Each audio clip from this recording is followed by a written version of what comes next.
तो चलिए अब एक्सरसाइज 8.1 के क्वेश्चन नंबर 8वां को हल करते हैं। यदि आप इससे पहले वाला वीडियो देखना चाहते हैं तो नीचे डिस्क्रिप्शन में प्ले लिस्ट का लिंक दे दी है, आप वहां से जाकर चैप्टर 8 के कोई भी वीडियो देख सकते हैं। तो चलिए अब क्वेश्चन नंबर 8 को हल करते हैं। तो क्वेश्चन ऐसे बोल रहा है कि वक्रों x बराबर वाई स्क्वायर और x बराबर 4 से घिरा हुआ क्षेत्रफल रेखा x बराबर a द्वारा दो बराबर भागों में विभाजित होती है, तो a का मान ज्ञात कीजिए। तो चलिए सबसे पहले जो इक्वेशन दिया हुआ है उसके अनुसार फिगर बना लेते हैं, तब जैसे क्वेश्चन बोल रहा था उसके अनुसार फिर हल करेंगे। तो देखिए अब पहचानिए कि इक्वेशन क्या का दिया हुआ है। तो देखिए पहले हम पीछे बता चुके हैं एक्सरसाइज 8.1 के पहला वीडियो में कि एक्स स्क्वायर या वाई स्क्वायर रहेगा तो समझना है कि पाराबोला का इक्वेशन है। तो देखिए एक्स स्क्वायर है तो समझना है कि अपवार्ड पाराबोला है, यदि वाई का स्क्वायर है तो राइट हैंडेड पाराबोला है। ऐसे हम पीछे आप लोग को बता चुके हैं एक्सरसाइज 8.1 के पहला वीडियो में। तो आप जाकर वहाँ देख सकते हैं कि वृत्त का इक्वेशन कैसे होता है, पाराबोला का इक्वेशन कैसे होता है, एलिप्स का इक्वेशन कैसे होता है, बिल्कुल विस्तार से बताया है। तो चलिए यहाँ वाई स्क्वायर है तो समझ रहे हैं कि कौन पाराबोला है, राइट हैंडेड पाराबोला है। यदि एक्स स्क्वायर रहता तो हम समझते कि अपवार्ड पाराबोला है। तो चलिए अब जैसा इक्वेशन है उसके अनुसार पहले फिगर बना ले रहे हैं। तो ये पता चला इक्वेशन को देखने से कि इक्वेशन किसका है, तो राइट हैंडेड पाराबोला का है, वाई पर स्क्वायर है। तो सबसे पहले राइट हैंडेड पाराबोला इधर बना लेते हैं। तो ये बना लिया आपको राइट हैंडेड पाराबोला। तो देखिए क्या है, तो ये राइट हैंडेड पाराबोला है। अब इसमें एक्स अक्ष वाई अक्ष लगा दीजिए, ये खींच दिए हो गया आपको इधर एक्स अक्ष, एक्स डैश इधर लगा दी, इधर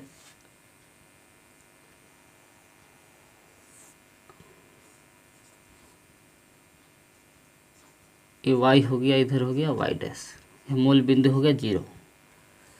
तो देखिए राइट हैंडेड पाराबोला खींच लिए, इसमें एक्स अक्ष और वाई अक्ष लगा दी।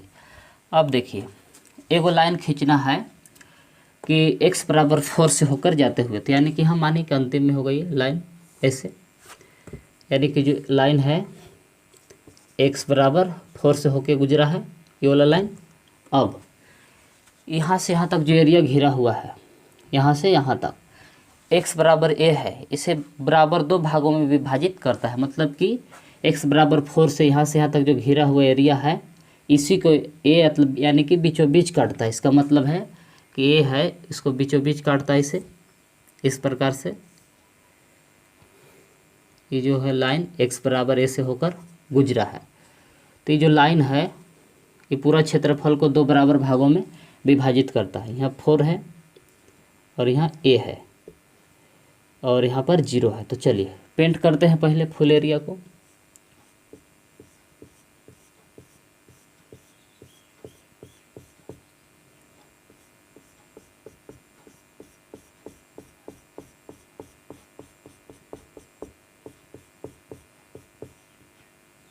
तो चलिए इसका नाम दे देते हैं, यहाँ नाम दे देते हैं A B C D।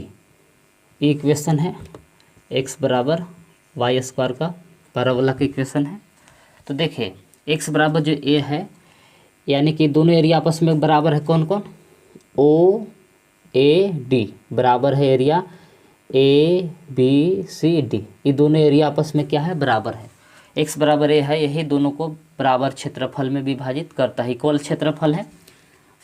ये पहला मतलब मान लीजिए कि 1 पहला एक क्षेत्र है, ये दूसरा है, आपस में दोनों क्या है, बराबर है। तो चलिए तो इंटीग्रेशन करना किसको होगा, यहाँ तो हम लोग को लिमिट मालूम है कि 0 से a तक इंटीग्रेशन करेंगे तो ये वाला क्षेत्रफल निकल जाएगा ये पूरा। अब यहाँ से a से लेके 4 तक, यह 4 है, 4 तक इंटीग्रेशन करेंगे तो ये वाला एरिया निकल जाएगा। फिर अंत में दोनों एरिया को आपस में क्या कर देंगे, बराबर, तो आराम से आंसर आ जाएगा। तो चलिए पहले निकालते हैं area of O A B, तब उसको देखेंगे। तो चलिए तो y बराबर चाहिए, तो y बराबर इससे होगा, इधर से स्क्वायर हटेगा तो इधर रूट चढ़ेगा x, रूट एक्स। तो अब निकालते हैं area of O A D. इसे लिखेंगे कि area of O A D बराबर, लिमिट देखिए 0 से ए है इसका, लिमिट 0 से ए वाई डी एक्स। तो यहाँ वाई का मान ये है, बैठा देंगे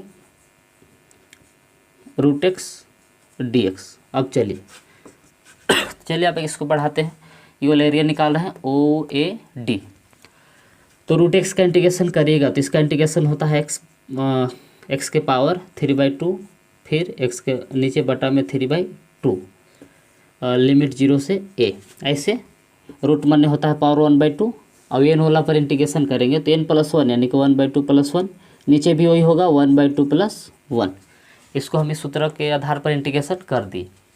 तो पावर जोड़िएगा तो यही पावर हो जाएगा, आपको एलसीएम लीजिएगा तो 2, अब एक कैल्शियम होगा आपको 2 से 2 एक बार में कटा, 2 बार में कटा तो यहाँ 2 गुना किया, नीचे भी वैसे होगा 2, 1 + 2 जोड़िएगा तो ही x के पावर 3/2, नीचे भी 3/2।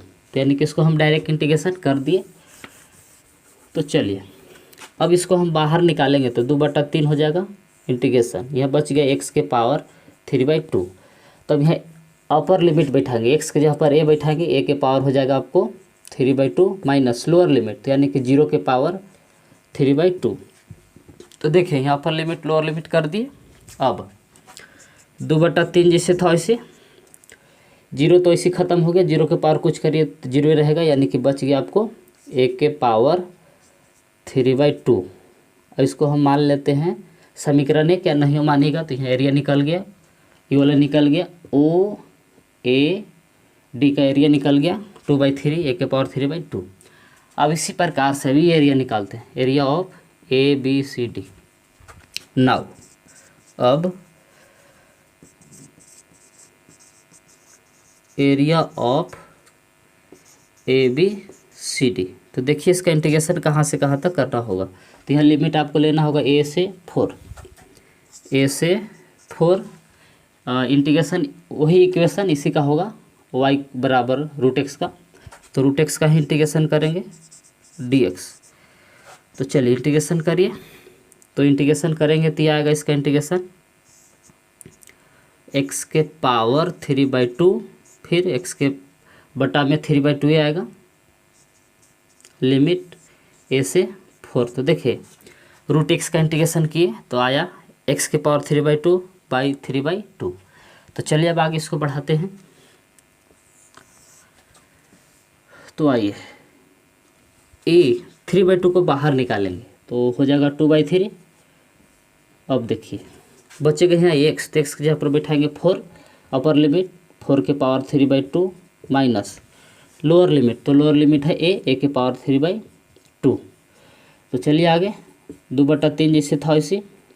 अब 4 को हम ऐसे लिख सकते हैं कि 2 के स्क्वायर, 4 को हम ऐसे तोड़ सकते हैं कि 2 के स्क्वायर, फिर से स्क्वायर करेंगे तो ही आ जाएगा, और पावर है बाहर 3/2 माइनस a के पावर 3/2 जैसे था वैसे। अब देखिए 2 से 2 कैंसिल, ये 2/3। अब यहाँ देखिए ये बच गया 3, तो 2 को पावर 3 करिएगा तो हो जाएगा 8 माइनस उधर है a के पावर 3/2। अब यहाँ से देखिए दोनों का एरिया निकल गया। अब क्वेश्चन के अनुसार चलेंगे, ATQ अकॉर्डिंग टू क्वेश्चन, प्रश्न अनुसार ये दोनों एरिया क्या है, बराबर है। तो इसे लिखेंगे एरिया ऑफ OAD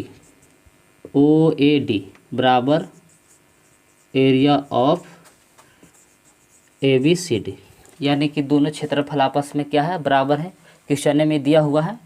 तो चलिए एरिया ऑफ OAD निकाल के रखे हैं, यह देखिए एरिया ऑफ OAD है 2/3 a के पावर 3/2 बराबर, फिर एरिया ऑफ ABCD, तो ABCD का ये मान लाए हैं हम 2/3 8 माइनस a के पावर 3/2। तो देखिए ये दोनों का एरिया लिख दिए, ये वाला एरिया फिर ये दोनों का बैठा दिए, दोनों आपस में बराबर है।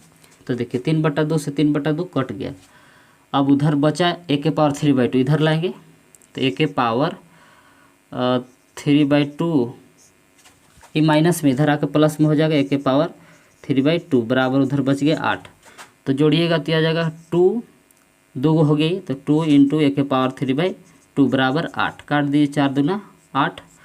अब उधर बचा 4, तो देखिए बचा इधर ए के पावर 3/2 बराबर 4। तो देखिए आगे, तो इधर से देखिए पावर उधर भेजिएगा तो पावर पलटी हो जाएगा, जिससे 3/2 है तो 2/3 हो जाएगा। तो ए बराबर 4 के पावर 2/3। एक पर पावर पहले से था 3/2, पावर को उधर जब भेजिएगा तो पलटी हो जाता है, यानी कि 2 का हो गया 3। तो यही हो गया इसका फाइनल आंसर। आप चाहे तो वीडियो के रोक के नोट कर सकते हैं।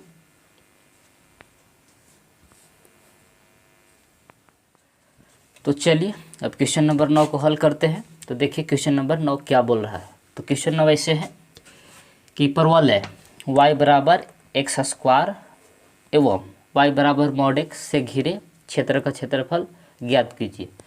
तो चलिए क्वेश्चन के अनुसार आप पहचानिए कि किसका इक्वेशन दिया हुआ है। तो परवल है क्वेश्चन में बोल दिया है, तो x² है तो समझ रहे कि अपवार्ड पैराबोला बनेगा। यदि y पर स्क्वायर रहता तो राइट हैंडेड पैराबोला बनता। तो क्वेश्चन में दिया हुआ है x² है, तो क्या समझेंगे कि अपवार्ड पैराबोला बनेगा। तो चलिए क्वेश्चन जैसे बोल रहा था उसके अनुसार फिगर बना ले रहे हैं। तो क्वेश्चन को देखने से पता चला कि x² है यानी कि अपवार्ड पैराबोला है। तो चलिए अपवार्ड पैराबोला पहले बना लेते हैं। तो अपवार्ड पैराबोला ऐसे बनता है, इस तरह से ऊपर की ओर रहेगा x अक्ष पर। तो चलिए अब x अक्ष और y अक्ष इसमें लगा लेते हैं। ये हो गया x अक्ष यानी कि x डैश x, और इसमें से फिर एक y अक्ष लगा लेते हैं।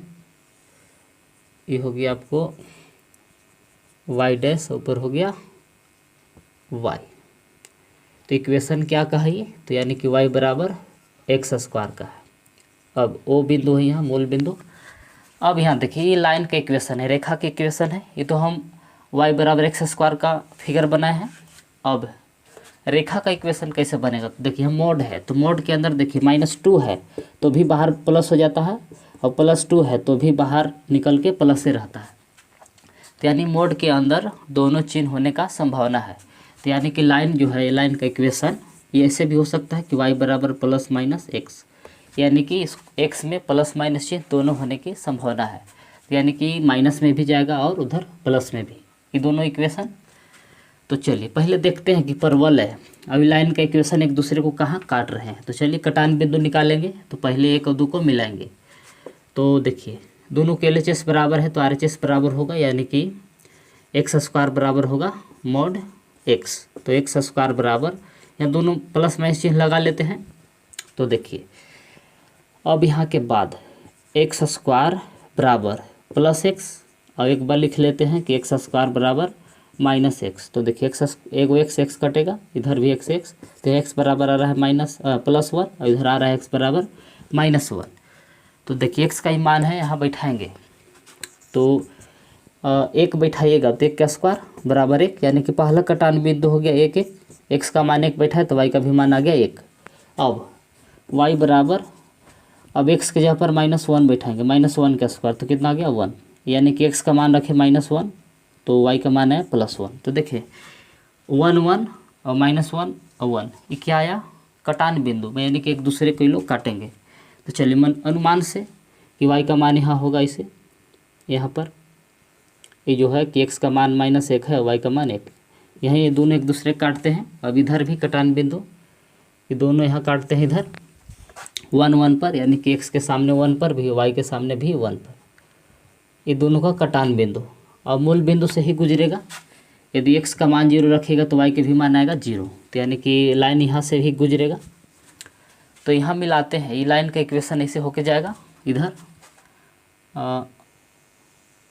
इस तरह से, फिर इधर जाएगा इसे इस तरह से। तो दे रख रहे हैं जो इक्वेशन है कि y बराबर -x का होगा ये, और इक्वेशन होगा y बराबर +x का। अब फिगर क्वेश्चन के अनुसार हम, जैसे क्वेश्चन बोल रहा था उसके अनुसार हम चित्र बना लिए। तो हम लोग का अब एरिया 2 को निकालना है जी, इधर वाला भी निकालना है उधर वाला भी, ये वाला।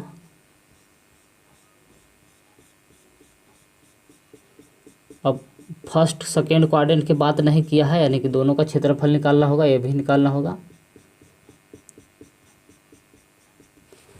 तो चलिए इसका नाम दे देते हैं, वो है यहाँ ए दे देते हैं नाम, यहाँ बी।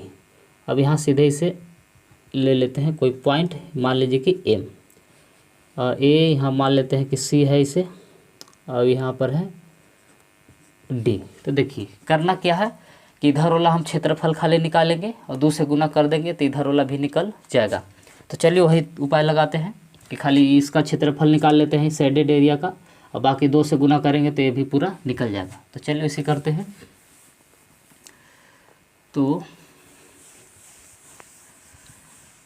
इंटीग्रेशन कहाँ से कहाँ तक करना होगा, यहाँ x का मान 1 है ना, 1 है यहाँ पर, एम पॉइंट की जगह पर यहाँ 1 है x का मान, यहाँ से यहाँ तक कितना है तो 1 है। तो यानी कि 0 से 1, 0 से 1 तक इंटीग्रेशन करेंगे तो देखिए यहाँ से यहाँ तक एक त्रिभुज बन रहा है। पहले एरिया ऑफ ट्रायंगल यानी कि त्रिभुज का क्षेत्रफल हम निकालेंगे तो ऊपर से नीचे तक सब एरिया निकल जाएगा। और उसमें से करना क्या है, तो एक परवलय इक्वेशन, इसको घटा लेना है कि एरिया ऑफ OCAM, ये वाला एरिया हम घटा लेंगे त्रिभुज में से, तो यहाँ हम लोग का निकल जाएगा इस साइडेड एरिया पूरा। तो पहले चलिए त्रिभुज का क्षेत्रफल निकालते हैं, और OM का क्षेत्रफल निकालते हैं। तो चलिए इसके लिए आपको इंटीग्रेशन करने की ज़रूरत नहीं है, त्रिभुज का क्षेत्रफल डायरेक्ट ला के निकाल देते हैं। ऐसे कि एरिया ऑफ त्रिभुज है, त्रिभुज का नाम है OMA, इसका हम एरिया निकाल है OMA का। तो इससे होगा 1/2 आधार, तो आधार है OM, इसके बाद होगा ऊंचाई, तो ऊंचाई है AM। अब चलिए 1/2 जैसे था वैसे देखिए, तो आधार क्या है OM का यहाँ से यहाँ तक मान कितना है तो 1 है, यानी कि आधार हो गया 1। ऊंचाई तो यहाँ से यहाँ तक ऊंचाई भी क्या है 1 है, y का भी मान कितना है 1। तो देखिए यहाँ से यहाँ तक आधार 1 है, ऊंचाई भी यहाँ से यहाँ तक क्या है 1। तो ये त्रिभुज का क्षेत्रफल निकल गया, कितना आया तो 1/2। ये एरिया हम अभी जो निकाले कहाँ से कहाँ तक निकल गया, यहाँ से ऊपर से लेके यहाँ तक, ये पूरा एरिया यहाँ से यहाँ तक कैसे निकल गया, पूरा एरिया ये वाला। अब हमको चाहिए ऊपर वाला शेडेड एरिया, तो निकलेगा कैसे, तो ये घटाना होगा हम लोग के OCAM, यानी कि जो वाइट नज़र आ रहा है ये वक्र का हम इंटीग्रेशन करेंगे, जो वक्र दिया हुआ है y = x², तो खाली वाइट वाला एरिया निकलेगा। तो त्रिभुज में से इसको हम घटा देंगे तो शेडेड एरिया निकल जाएगा। तो चलिए वही काम करते हैं कि एरिया ऑफ, इसका नाम देंगे OCAM, देख रहे हैं OCAM, ये व्हाइट वाला निकाल है, ये जो देख रहे हैं व्हाइट वाला यहाँ से यहाँ तक यही निकाल है।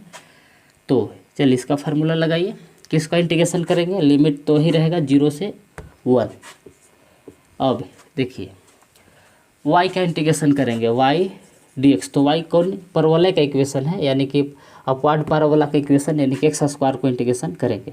तो चलिए कर लेते हैं।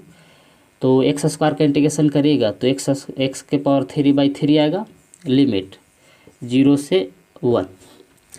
तो चलिए 1/3 को बाहर निकाल दिए, तो x के क्यू है, तो यानी कि 1 के क्यू हो जाएगा upper limit minus lower limit, तो लोअर लिमिट होगा 0 के क्यू। तो चलिए अब आगे इसको बढ़ाते हैं, तो 1/3, 1 के पावर कुछ करिएगा तो 1 रहेगा, 0 के पावर करिएगा तो 0, तो यानी कि ये आ गया आपको 1/3। ये 1/3 कौन एरिया आया, तो ये वाला एरिया है, देखिए वाइट वाला, देख रहे हैं ये यहाँ से यहाँ तक जो वाइट नज़र आ रहा है, यहाँ से ये वाला एरिया निकल गया। अब पहले से त्रिभुज का निकाले हैं तो ये पूरा निकल गया है, तो वाइट वाला घटा देंगे तो ऊपर वाला शेडेड एरिया बच जाएगा। तो चलिए इसे लिखेंगे कि एरिया ऑफ, ऊपर वाला एरिया का नाम ही रहेगा कि OAC, देख रहे हैं कौन निकाल रहे हैं OAC, ये वाला हम एरिया निकालना चाहते हैं। तो उसके लिए क्या करना होगा, तो एरिया ऑफ त्रिभुज के घटाना होगा OMA माइनस ये वाला, ये पूरा यहाँ से यहाँ तक त्रिभुज है ये त्रिभुज में से घटाना होगा ये वाइट वाला, तो वाइट वाला के भी निकाले हैं। एरिया ऑफ OCAM, OCAM यानी वाइट वाला घटा रहे हैं। तो देखिए ये लाए थे 1/2 माइनस ये अभी लाए हैं 1/3। अब एलसीएम लीजिएगा तो एलसीएम 2 और 3 का एलसीएम 6 होगा। देखिए 2 से भागा दिए 6 में, 3 बार में कटेगा, 3 ऊपर गुना किया, भागा दिए 3 से, 2 बार में कटा तो 2 ऊपर गुना करेगा, तो ये आपको आ गया 3 में से 2 घटाए तो बच गया 1/6। ये जो एरिया निकला हमको खाली ये वाला एरिया निकल गया, ये पूरा यहाँ से यहाँ तक निकल गया, लेकिन हमको इधर वाला भी चाहिए, तो क्या करेंगे इसमें 2 से गुना करेंगे। तो इसे लिखेंगे कि हेंस यानी अतः द रिक्वायर्ड